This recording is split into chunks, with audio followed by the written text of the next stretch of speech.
Well, ladies and gentlemen, boys and girls, welcome to a quick update video that's probably not going to be very quick, actually, so whatever, get a cup of tea and sit down.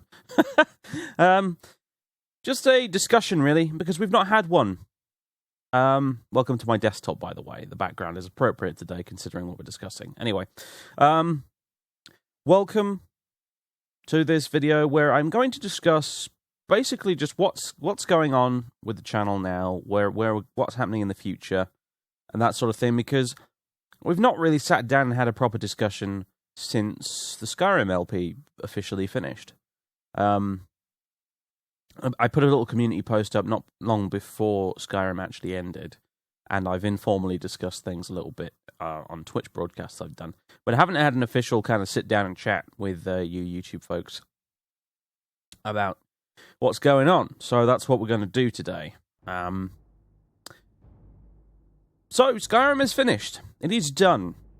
It is done, diddly done, finished. Like many of you, I was surprised that we actually saw the day. I felt quite convinced that eventually the save would just be corrupted, or, something would become wrong with the game that would force me to abandon it. I didn't honestly think we would get all the way to the end and defeat Alduin while doing pretty much everything I wanted to do along the way. I mean, actually, that's not strictly speaking true. There were other things I did want to do along the way, like I had wanted to take a time out halfway through the series and do stuff like Falskar. But that's around the time when the whole doors issue started to happen. And I was getting lots and lots of crashes. As it turns out, were actually the doors problem. I don't know what the cause of that is, but the crashes that I constantly got for months and months and months of playing the game were actually the result of what's it called? Immersive creatures, I think. Yeah, I had a creature mod installed that was basically causing the game to crash constantly. I uninstalled it, and that fixed my crashing. My Skyrim, aside from its weird doors issue, is probably one of the most stable Bethesda game installations I've ever had in terms of how often it actually crashes. I mean, in the last 2 chapters of the Let's Play, the game probably crashed about 3 times over that entire period. It's nuts.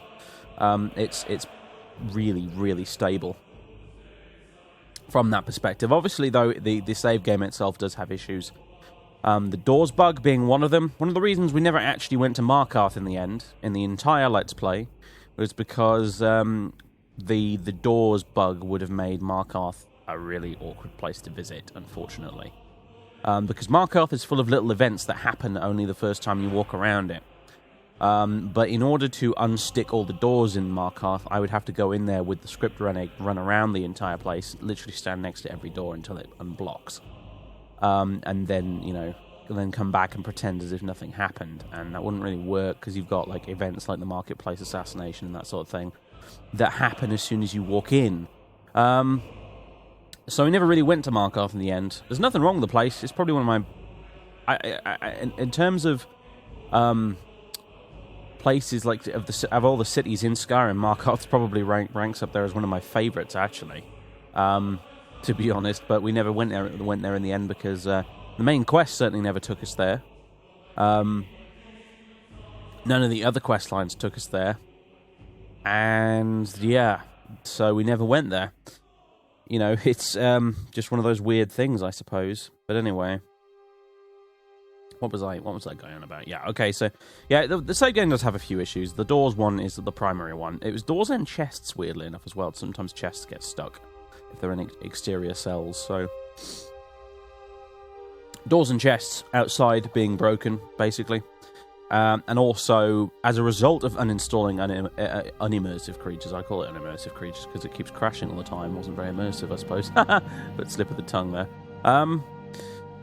It was a mod that did not want to uninstall itself cleanly, unfortunately. It's a very dirty mod that gets its fingers stuck in your game and won't pull all the way out. You can pull the thing out, but it's like you can pull its arms out of your game, but its fingers will be left stuck inside. And it's apologies for the gruesome metaphor, but that's kind of the way it is. Quite often, if you go to a lot of indoor locations like ruins and barrows and things like that. Like if you go, for example, in my save game currently back to Bleak Falls Barrow, it is full of bandits and Draugr that are all running around in the standard T pose with no animations currently functioning for them. It's freaking bizarre. So you go down there and you've got a bunch of T-shaped Draugr just floating around at you. And it's particularly annoying because if you try and kill them, if you get ended up with a kill cam, the kill cam gets stuck in an infinite loop because the animation for the Draugur's death won't play because it has no animations, and then you end up in this infinite loop of not being able to kill the Draugr. On the face of it, in the Let's Play, probably didn't look too bad, but my goodness, that save game has some issues. The good news is that we finished it, of course. And we finished it in a good place, I think. There was, to be honest, nothing really left for us to do with Claudius as a character in Skyrim anyway. He wasn't going to join the Thieves Guild. He wasn't going to join the college, even though he technically was part of the college, because whatever. He certainly wasn't going to join the Dark Brotherhood. He wasn't going to join the Bard's College, even though that consists of about 3 quests anyway. He'd done pretty much everything. We did the Legion quest line, we did the main quest, we did the Companions, we did Dragonborn, we did Dawnguard, and that left very little left to do, really, aside from stupid Radiant quests, which, let's face it, nobody really likes. So, as far as his main playthrough is concerned, as far as his travels in vanilla Skyrim are concerned, they're pretty much over. The only thing we really didn't touch, I suppose, is Hearthfire, and never really felt the need for it. Because certainly the present point of the game he's in, his travels and stuff, he's more at home in Jorvaska, as we found out. We got that player home, that modded player home near Solitude, and it just didn't really fit. It just didn't really work. Partly because the location was a bit remote, but also it just didn't seem to suit him. He was more at home in his stinky basement in Jorvaska with all his mates than he was alone in this mansion outside of Solitude with no one to talk to, and with a really bad flood risk as well. But hey, whatever, that's by the by. So Hearthfire is never something I really planned to do, and we didn't do it. It could be something I maybe do later on, as a bit of a giggle, as a one-off thing, but I still kind of doubt it, to be honest with you. It's the weakest of the DLCs for Skyrim. At the end of the day, it's barely a DLC. It's a glorified mod, really, so I don't think we're missing out on much. So yeah. Will you ever see Claudius again? Yeah, probably. There are a few third-party mods, sort of big modded questline type things that I would like to do with Claudius, providing the game allows me to in terms of the stability. Obviously, I want to do Beyond Skyrim Bruma with Claudius. It's too good an opportunity to pass up. I mean, if you go, I've only seen a little bit of Bruma, the mod, that is, and you literally go to the border fort where Claudius used to work, which is not something I obviously planned when I was making his backstory back in the day, many years ago, before Beyond Skyrim Bruma was even an idea.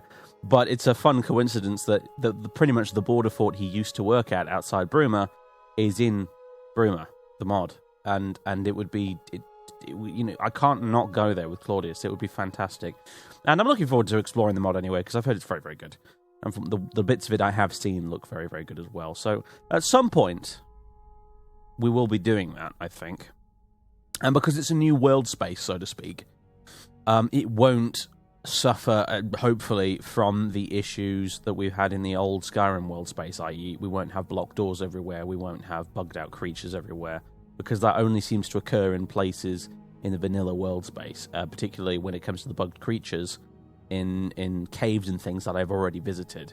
If I go into a brand new ruin or location I've never been in before, it's fine, but if I revisit an old one, like Bleak Falls Barrow, for example, it's full of bugged out creatures and it's really weird. So that should be fine. Falskar is a maybe. I don't know about Falskar, to be honest with you. I could do it, but at the same time, I don't really know. I'm not terrifically enthusiastic for it. It's just, it's there on the short list of maybe we could do it at some point type things if we're ever bored enough. The other thing is obviously Slum Guy 2000, who you will probably know from all those ridiculous New Vegas mods he's made. He's working on Thirsk Saga, which is a quest mod for Skyrim. He's the guy who was also responsible for Roderick Redbeard and the Sword of Sigdan, which we did in the Let's Play. But he's working on Thirsk Saga as well, which I'm absolutely looking forward to playing, and I would like to do it ideally with Claudius. However, I believe the mod is probably at least a year away in terms of completion, so that's not going to be around for a while yet. But when it does eventually drop, I absolutely want to play it with Claudius. That is going to happen. He is going to want to go back to Solstheim anyway. We can use the excuse of being like, right, he's going to go finally, go back to Neeloth with this recording spell that's been ticking away in his head for God knows how long. And maybe go and get rid of Karstag's skull finally, So, and the quest mod, in case it wasn't obvious from the name Thirsk Saga, it takes place in Solstheim at the Mead Hall Thirsk. So that's the reason why I need an excuse to go back there, in case you didn't catch that. But hey, so what else? Let's see. There's also is it the Forgotten City? I can't remember what it's called. There's a mod with a Dwemer underground city type thing, and it's got rave reviews and so on and so forth. And yeah, that's another one I would like to do because it looks pretty cool, but I can't ever remember the damn name of it. I think it's the Forgotten City, but I'm not sure. And because Elder Scrolls 6 is a long way off, if you believe Bethesda, they're not even working on it right now, although I can tell you that's probably absolute rot. I bet they are working on it right now, but probably not on full cylinders, so to speak. It's not their main project, but they'll have people working on it nevertheless. But considering the Elder Scrolls 6 is probably a long way away still, that means we're going to be in a place with Skyrim which Fallout New Vegas was in for a long time, where no sequel is really in sight, which means that the bright side is the modding community is probably going to be spending a lot of time making really nice quest mods for everybody to play. Because New Vegas, if you're not familiar, is the New Vegas modding community is ridiculous when it comes to quality, like story quest mods and things like that. There's just so much shit you can do when it comes to New Vegas and quest mods and things. There is a ridiculous amount of really high quality stuff out there, and still things that's still being made, like the Frontier. And I believe, probably, unless Bethesda surprises us with a sort of, haha, yeah, no, we were totally working on Elder Scrolls 6 the entire time. It's coming out later this year. Unless that happens, I think you'll probably see the same thing happen with Skyrim. We'll get lots more quest mods along the way. And I'm looking forward to playing them. Obviously, there's other stuff that people have mentioned, like there's Enderol and there's Skywind. The problem, obviously, from my perspective with those is I can't play them with Claudius. Skywind, I've already made my opinions very clear on in the past anyway. I would rather play Morrowind, is the short version, rather than Skywind. I'm sure Skywind will be excellent. I'm sure Skywind will be great for lots of people who wrote off Morrowind because they didn't like the combat in it and stuff like that. But for me, I will certainly give Skywind a go. I'll probably Twitch stream it or something like that, do a little casual playthrough of it just to see the sights and that sort of thing. But for me, Morrowind will be Morrowind. It's more than just the world and the characters and the story. For me, is Morrowind. It's a sum of many different parts, which includes its game mechanics, as broken as some of them may seem to be to some people. The idea of playing Morrowind without its signature crazy magic system with all its spell making and stuff, without its alchemy system, without its without even its skill training system, hell, with it classes, all these things. And even its combat, frankly, I mean, this is something I'll talk about a bit later, but Morrowind's combat, I fundamentally still believe is not as bad as many people make it out to be, and it just wouldn't be the same without it, frankly, but without even levitation, I mean, maybe the Skywind modders will be able to mod levitation into the game somehow, I don't know, but assuming they don't, Morrowind without levitation, are you joking? Come on! So yeah, on all those other different spell effects, your slow fall and your Alms TV intervention, divine intervention. I'm sure things like that can be probably added with scripts, but what I'm saying is it's just not the same. That's the short version of my views on Skywind. I wish the creators of it all the very best in their endeavours, and I'm sure the end product will be very, very good. But I will still pick Morrowind modded to buggery with the graphics extender, etc., over that, probably. Obviously, there will be the people in the comments saying, Dave, you can't say that until you've actually played it yourself. This is true, but as I've just explained, there are things that I can guarantee you will not be in Skywind. Things which I hold quite close to my heart in terms of why I like Morrowind. So, I'm sure, like I said, I'm sure it will be great. I'm sure I'll probably actually put a fair bit of time into it and enjoy it on my own time. But I will still always choose Morrowind. As simple as that. And plus, Morrowind has Tamriel rebuilt now. And Skywind doesn't. That's probably even my number one reason for choosing Morrowind these days, because it's got Tamriel rebuilt, and Skywind doesn't. So, anyway. What else? Okay, so where were we before I went off on this massive tangent? Yeah, basically, so Skyrim is done, in short. We've milked the vanilla game with Skyrim as much as we can. We've done everything Claudius can feasibly do in Skyrim. His task is finished, as you, if you want to look at it that way. He's done everything he can do, and his story as the Dragonborn is over. His stories as the retired Dragonborn, who goes off to do other things occasionally, have probably yet to be told. But, those are always going to be shorter playthroughs, and they'll be quite infrequent. They won't come back with the regularity of the actual Skyrim main story chapters that we did at the end of the day. So, but all good things must come to an end at the end of the day. And Claudius is no exception. I'm just glad he got to get to the end without his save game dying, to be quite honest. Which is nice.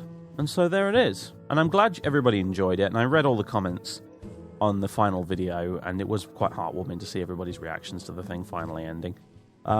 So, yeah. About 4 or 5 years of work, and it's finally over. I can't believe it. It still feels a little bit weird not having that thing being a constant in my life anymore, because 4 or 5 years is not an insignificant portion of anyone's life, actually, to be honest with you, to pour into one project. Admittedly, it was an on and off thing. At points we did have breaks, but still, even then, it's a long time. So it's over now, and that's fine. It's good. We had a good ending. We had an appropriate ending. It ended as I hoped it would. The question now, of course, is what happens now? What replaces it? Well, in the immediate future, as I've said elsewhere, what will happen is, for now, I'm working on getting a new chapter of New Vegas ready. Sir David Crumpington has been off the airways for far too long, you ask me, and he needs to make a comeback. We're going to be doing the Honest Hearts DLC, I believe. Yeah. Is it Honest? Yeah, it's Honest Hearts, not Dead Money. We're going to be doing Honest Hearts, and I'm going to record it all pretty much, as much of it as I can in advance, basically, because I've never played the DLCs for New Vegas. As much as I love New Vegas, I never actually got around to playing the DLCs. So I'm going into Honest Hearts completely blind, and as a result, I don't want things spoiled by the YouTube comments. I love you guys, but you do love to backseat like champs. And I don't want things spoiled for me as I play the game through the DLC for the first time. And so I'm going to record most of it without uploading the first episode. Basically, I'm going to get as much of it done as I can, probably the entire thing, hopefully, because it's only a DLC. It's not going to be that long. And then I will upload it once I've finished with it, or once I'm, reasonably comfortable that I'm not going to have things spoiled for me. And that's what's going to go on with New Vegas. That's kind of going to immediately replace Skyrim in terms of what gets uploaded probably on Sundays. For now, at the minute, you're getting double Morrowind episodes a week, which I know many of you are quite happy with, but I need some variety here. So that will come eventually. It might be a few weeks before I actually get to a point where I've managed to record enough. This last week, I've been trying to get enough spare time together to sit down and actually do it, but stuff just keeps getting in the way, and I don't manage to do it. But yeah, within the next 3 weeks, I want to have most of that probably hopefully sorted and ready to go. So that will be coming. In terms of other stuff, though, because that's really just... I'm bringing back an old series with that. It's a continuation of the New Vegas playthrough. It's not really something that new that replaces Skyrim. So in terms of what's going to replace Skyrim, well, there's a few things. Some of you may... Well, I tell you what, actually, one of the most frequently asked questions I actually do get is, Dave, have you heard of Kingdom Come Deliverance? And I have to always end up saying, yes, I actually made a video about it when the Kickstarter was announced, and I am a Kickstarter backer for Kingdom Come Deliverance. And that is going to be officially releasing next month in February. I think it's February the 18th, if I'm not mistaken. And that's a game I'm very much looking forward to playing. I don't really know what it's going to be like, though, because, I mean, even though I probably do have beta access as one of the backers, I've not played it, because it's one of those games that I want to play it once they've got it officially out the door. I don't want to deal with bugs and things as much as I possibly can. So I will probably, when it comes out, when it actually like first comes out, I probably will do like a Twitch stream or something. I'll stream it on Twitch, we'll play a little bit of it, get a feel for the game, see what it's like, and see what I think of it. And if I do like it, and it is good, and it is something I'm kind of interested in bringing to YouTube, then it might be it might be the next thing that replaces Skyrim. I mean, it'd be great if it did, because it looks like it's got loads of potential. But we'll see. It's a bit of an unknown for me, because I've not only not bothered to play the beta, which I probably have access to, I've also avoided most of the trailers and hype for the game as well. I kind of want to go into it mainly blind. If you're not familiar with Kingdom Come Deliverance, it's effectively it's a first-person, open-world RPG, but it's set in the real Middle Ages. It's not a fantasy game. It's not a fantasy RPG. It's set in, like, the 14th century or the 15th century, sort of Central Europe, I think, somewhere around the modern-day Czech Republic, if I recall. Somewhere around there-ish. And it's being made by the guys who brought you previously things like the Mafia series, at least the first two Mafia games, Viet Cong, Purple Haze, the Hidden and Dangerous series. So guys who have quite a bit of chops when it comes to making reasonably accurate historical games. So I am looking forward to it a great deal. As many of you know, I do like history. I do, and this is potentially kind of a really cool merging of that with your typical first-person open-world RPG kind of a thing going on. But anyway, I don't really know what it's going to be like, so we'll see. As I said, we'll take it for a test drive and see what you think. With that aside, I have, well, two other ideas. One is I've played a bit of Divinity Original Sin 2 lately. I held off on it for ages because I really didn't enjoy Divinity Original Sin 1 until someone basically told me, yeah, but like Original Sin 2 is not really that much like the first one, and also I don't think it's even vaguely related story-wise either, so it's kind of a separate thing. And I started playing it, and I actually started really enjoying it, because it's a top-down RPG, but it has a lot of the trappings of other games that I'm more familiar with and that I do enjoy. For example, fully voiced dialogue, and a lot of character customization and things like that. It's got a lot of really interesting features that set it apart from most other RPGs. Because normally I've kind of turned off, as I've gotten older and as the years have gone by, I've kind of turned off your traditional top-down RPG a little bit, because I guess it's just because I've become lazier. I've become accustomed to having things like voice dialogue in games. So when I have to sit down and play a game like Pillars of Eternity, for example, and I have to read all the dialogue myself, I just switch off a bit, to be honest with you. I mean, because I got my hands on Torment, the new Torment, Tides of Numenera, and I struggled through about 4 hours of that game before I eventually just got bored, effectively. And I had a similar sort of experience with Pillars of Eternity as well. And to be honest with you, even though I on the face of it, actually quite enjoyed Tyranny, I kind of got a little bit bored of it after a while. Whereas Divinity Original Sin feels very different. I can't. It's difficult to put my finger on. It just feels different, and it feels more up my alley, so to speak. So that's something I'm kind of interested in. I'm playing doing a little playthrough of it myself at the minute, like off camera, so to speak. Trying to get a handle on what the game's like and stuff like that. Unfortunately, because I don't have much time to actually sit down and play video games these days, I've not done much of it. I think I've only put about 3 hours into it so far, which, believe me, is almost nothing. But that's one thing I was thinking about. Original Sin 2 is kind of cool. That would be an interesting thing to Let's Play, potentially. However, the other main idea, and this is probably the one I reckon most of you will probably jump at. It's not The Witcher, by the way. If you were guessing the Witcher series, you are wrong. I'm probably going to stream the Witcher series on Twitch. The reason being, well, to cut a long story short, I can't make my own character in the Witcher games, and the RPGs I like to play on this YouTube channel are ones where I can make my own character and tell my own story. Whereas with the Witcher games, you have to tell Geralt's story. And they're fantastic games. Believe me, they're awesome. I absolutely love them to bits. The Witcher 3 is just fucking phenomenal, awesome game, etc., etc., etc. Just get that, disclaimer out of the way. But I'll probably stream it on Twitch because it's more of a kind of, it's not the sort of RPG I like to put on in videos, if you see what I mean. Hopefully that makes some sort of level of sense. But anyway, it's not The Witcher. It's potentially... This is going to require a lot. I'm in two minds about even announcing this at this point because it's going to require a lot of testing by yours truly behind the scenes before I even commit to it. But I wouldn't mind having a third attempt at Oblivion.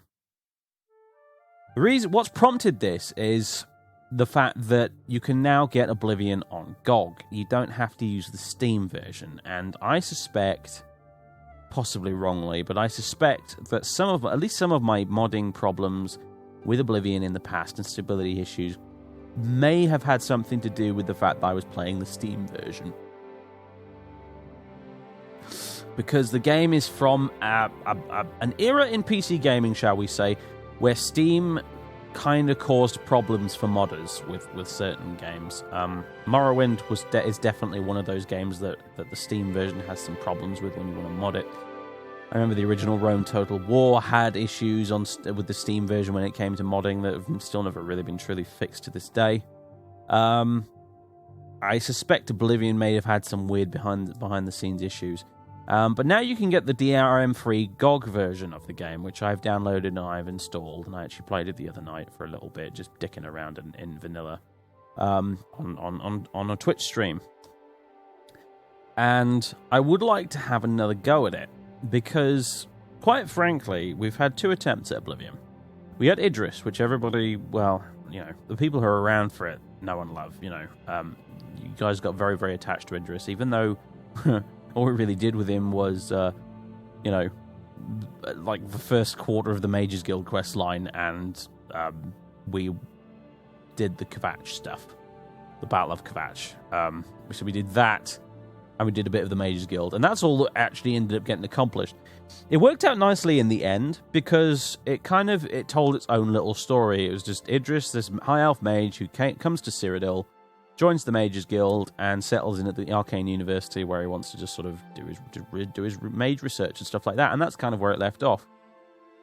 There was the aborted Volume 2, where we tried to do the Archaeology Guild stuff, but that's when the game broke down and kind of didn't really, it kind of died at that point. But I've always considered Volume 1 of that LP to be kind of its own little self-contained story, and I'm happy with it being considered as such. A lot of people are like, you could revisit Idris, you could, rebuild the save game and blah, blah, blah, and stuff like that. And people ask me as well, like, what were you going to do with Idris? You made all those cutscene type things. And the answer is I don't know. It's been so long, I literally don't know. And I don't think I had only the vaguest idea at the time. To be completely honest with you, it was mostly just a case of I liked making flashy cutscenes, and I still do, even if there's no real good reason for doing them. So... as far as that's concerned, I'm not bringing back Idris. That's not going to happen. As much as some of you would like me to do so, I'm not really comfortable doing it. Zog as well. Just his save game / installation just kind of imploded on itself. I think I just went a little bit overboard with the mods, with the big overhauls with that character, and it kind of killed itself. It just, as some of you may know, the story is it basically just loaded it up one day. after a long break from playing the game, and the thing just seemed completely broken. It just was completely and utterly broken. I had purple water everywhere. The game crashed about every 30 seconds of gameplay. It was terrifically boned. It really just didn't work at all. So I would like to potentially have another third attempt at Oblivion. Third time's the charm, as they say. And the reason being is because we've never... Skyrim we've finished. Skyrim we've done. We did several guild quest lines, we did the DLCs, and we did the main quest. Boom, done, sorted. Bish, bash, bosh, finish. We did everything we wanted to do with that game. Oblivion we never got to do that with. We never got to do the main quest with Oblivion. We never got to do Knights of the Nine, the Shivering Isles, so on and so forth. I never got to do Knights of the Nine Revelations, which is a really, really cool mod for the game. All things that I wanted to do. We never did the Dark Brotherhood, we never did the Thieves Guild, and so on and so forth.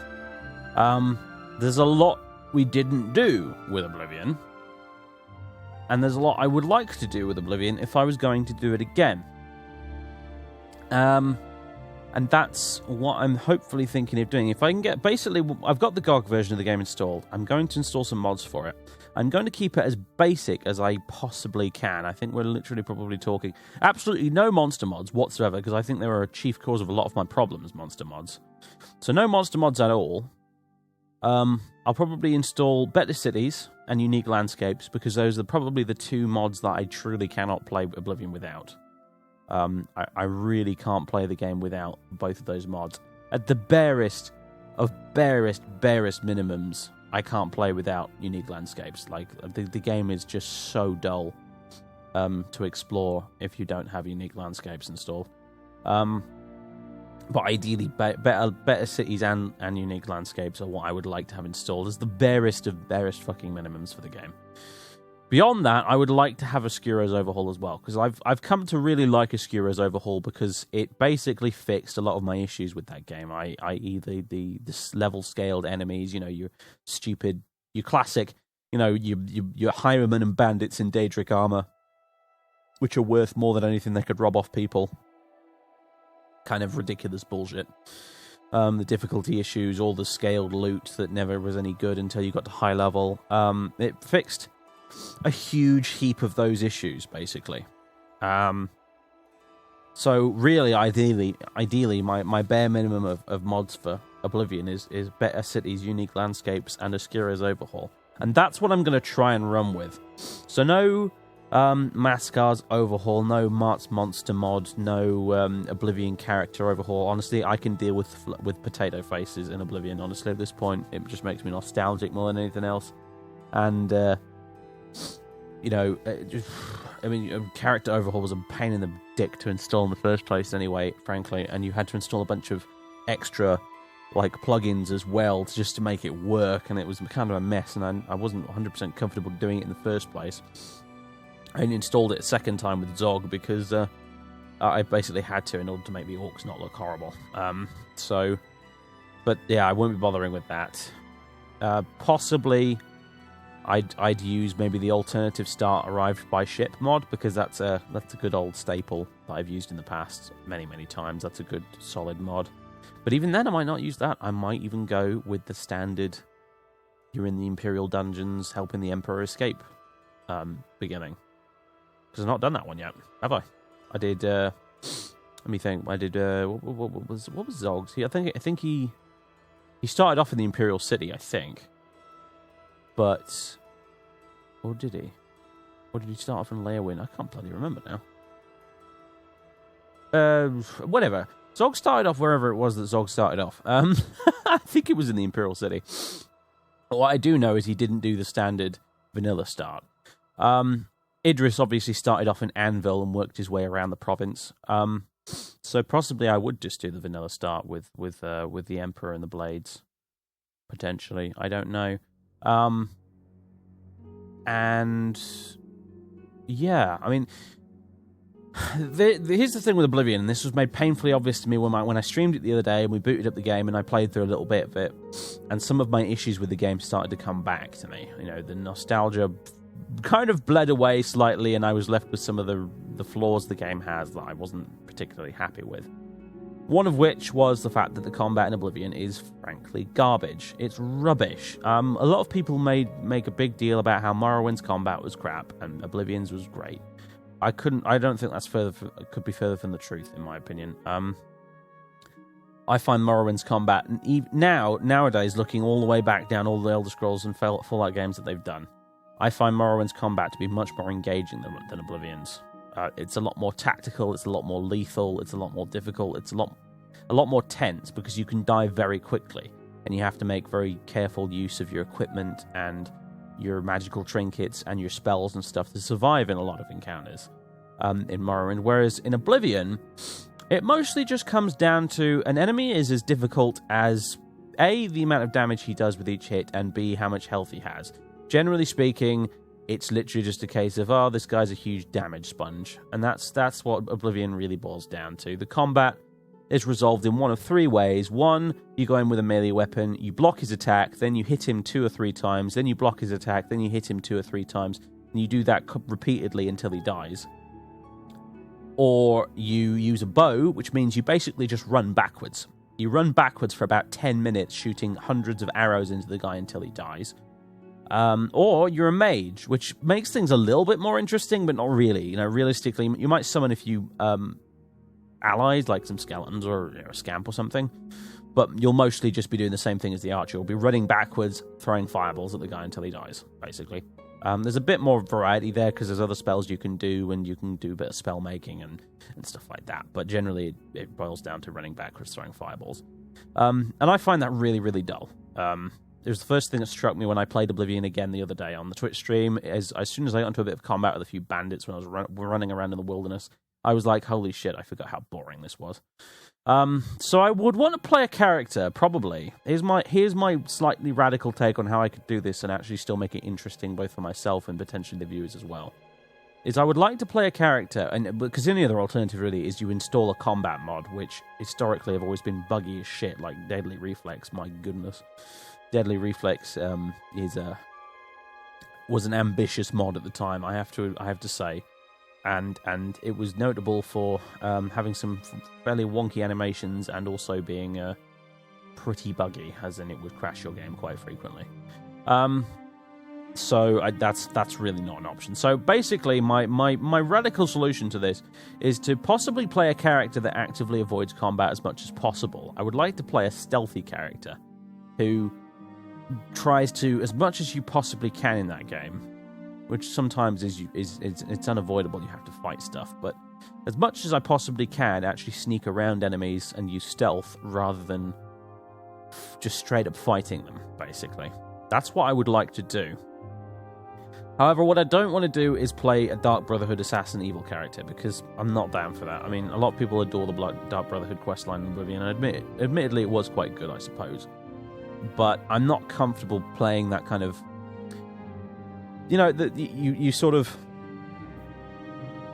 in order to complete the Dark Brotherhood questline, really, in Oblivion, you have to be playing a character that is just a murderously evil psychopath. There's really no way around it. You can play it up to a certain point as being a kind of dark anti-hero that actually is bringing justice to nasty people, up until the point where, spoilers, the hand tells you to murder all of your comrades in the Shadenhold Sanctuary. And that's the point where you either don't do it and then you don't get to progress the questline, or you do it and you basically... Your character's a complete psycho at that point, you know, like just murdered all of his friends because the hand told him to. And it's yeah, that was a part of the quest line. When I first played Oblivion and first played the Dark Brotherhood quest line, I literally stopped at that point. I left the Shadenhold Sanctuary and I buggered off and I did a whole other quest line. I think I did the entire Thieves Guild before coming back and being like, fuck, I have to do this if I want to continue, don't I? Because I'd been running around trying to figure out, is there a way I can still progress and not have to kill everybody? That I couldn't do it. So long story short, I don't want to do the Dark Brotherhood, which means I don't want to play an evil psychopath. But I do want to play a stealthy character. So that would probably mean I would like to do the Thieves Guild, because the Thieves Guild's pretty good as well. I mean, a lot of people have got a lot of love for the Thieves Guild questline in Oblivion, and myself included, because it was jolly good fun. I enjoyed the Thieves Guild in Skyrim, but the Thieves Guild in Oblivion was like peak Thieves Guild in the Elder Scrolls series, wasn't it? Really, it was the best it ever got. So I would like to do that, but here's my problem. You see, here's my problem. I would like to do these things, but also I would like to do the main quest, and also I would like to do Knights of the Nine, and also I would like to do Knights of the Nine Revelations. Honestly, if I'm going to come back to Oblivion again, I want to do Knights of the Nine Revelations because it deserves to be done. It's such a colossally good mod. There's some haters out there. It sucks, it's rubbish. But and you're sure it's got some rough edges here and there because it's a mod at the end of the day, made for free by a few people who are very enthusiastic about it rather than an actual proper professional studio or whatever. But in spite of that, it's a really, really impressive mod that I've always wanted to visit myself. I've only ever watched other people play it, you see. I've never been able to play it myself because I was always wanting to save it for an LP of my own, essentially. And that's one of the mods I wanted to do with Zog, but didn't get to. So this is where I have a problem. You see, I want to play this stealthy character that avoids combat, but who apparently is also going to be the Divine Crusader. And possibly also visit the Shivering Isles, but that's fine. You don't need much justification to go there, really, beyond curiosity, do you, at the end of the day? So that's fine. But yeah, the main quest in particular and the Knights of the Nine stuff is a bit difficult to reconcile with a very stealthy character. And there's probably a way to do it, and I'm thinking of giving it a go anyway, and somehow trying to make it work. Try and make a character build that can actually work in both respects. And hopefully pleasantly surprise everybody, but it's going to take some creative thought on my part in terms of how am I going to fucking make this work? How am I going to play this stealthy character who also ends up being the Divine Crusader without basically breaking the game in terms of my character being useless because all of his stats are wrong and stuff like that. That's one of the biggest stumbling blocks, really, with that, is the fact that if you spec your character out to be uber stealthy, you're gonna suck at being the Divine Crusader. In the sense that if you do the thing where you put on the armor and you run around with a sword, you're not going to be advancing your class skills, which means you're not going to be leveling up, and it all gets a bit weird. So, but there are ways around that. There are ways to make that work. I just need to get a bit creative with it. So, yeah. Basically, that's what I'd like to do. And this all hinges on whether or not I can test Oblivion out and be reasonably comfortable. And I mean seriously road test it this time. Like, I thought I'd tested it pretty good before I played with Zog. But hell no. I mean, I'm literally going to have to probably spend weeks playing the game as a bit of a test drive before I am comfortable with actually doing an LP of it. Because the problem with Oblivion, when you've modded it, is the crashes only really start to appear once you get about 10 hours into the game, possibly 12 plus hours into the game. That's when the crashes start to rear their ugly head, you see. So I would need to pretty extensively test the game and make sure I'm happy with it before I actually, decide to go ahead and do it. So, yeah. That will be a way away if it happens. I would like it to happen. I would, because I think it would be fun. I am up for the challenge of somehow making a stealthy character who doesn't like to fight, and who is possibly a bit of a coward, we don't know yet, who is also destined to become the Divine Crusader and the Champion of Cyrodiil and stuff like that. It sounds ridiculous, and that's why I kind of like the challenge of trying to make that work. So, but as I said, it's going to be a while off before you see anything about that, if it happens. Like, I don't want you to get your hopes up too much here. This might not ever come to fruition, quite frankly. But it's something I'm strongly considering attempting to do. So there you are, basically. And I think that's about it. What else is there to say, really? Not a lot beyond... Oh, I hope you're enjoying Morrowind. That's going to continue for donkey's years yet. That's not going anywhere anytime soon. And yeah, I guess the TLDR version of all of this is Skyrim's finished. Great. New Vegas will be coming, but in a little while because I've got to record it all first. And Oblivion might be coming but I've in a while because I've got to test it first. There you go. I just summed up in about 60 seconds what I probably could have done in 60 seconds rather than taking 40 odd minutes. Yeah, 44 minutes. Whatever. Consider it a podcast. Yeah? Consider it if I put podcast in the title of the video, it's suddenly considered okay. Right? That's how this works. Oh dear. Except it's usually not a one-man thing, is it, with the podcast? You gotta have other people with you. Okay, whatever. You know what? It's fine. We've not had a big, long, like stupidly long update video talk rant ramble thing for ages, and there's a lot of stuff I wanted to get off my chest today and talk about, and we have done so. So that's it, basically. Yeah, nice one. Okay, cool. Good stuff. I'll upload this today. Hopefully get this out Monday, as in today, when I'm recording this, as opposed to whenever it is you're actually watching this. And if this is indeed going up on Monday, then I'd just like to throw out there that I'm streaming more Resident Evil tonight on Twitch, and you can come and join me at 8 o'clock if you like. Just chilling slightly at the end here for my Twitch channel, but anyway, yeah. That's it, folks. Cheers. Thanks for watching or listening or doing whatever it is you're doing while you've got this on in the background. And I will catch you next time with some more Morrowind, I think. I'm going to see if I can record that today, as a matter of fact. I'm going to record Morrowind today, well in advance of Wednesday and Sunday, so that I can spend Wednesday and Sunday working on New Vegas and testing Oblivion, possibly. So that's my plan, anyway. And I will be streaming tonight as well. More Resident Evil. With the chat helping me through those fucking puzzles. Because, my God. Anyway, cheers, folks. Catch you next time. Toodaloo.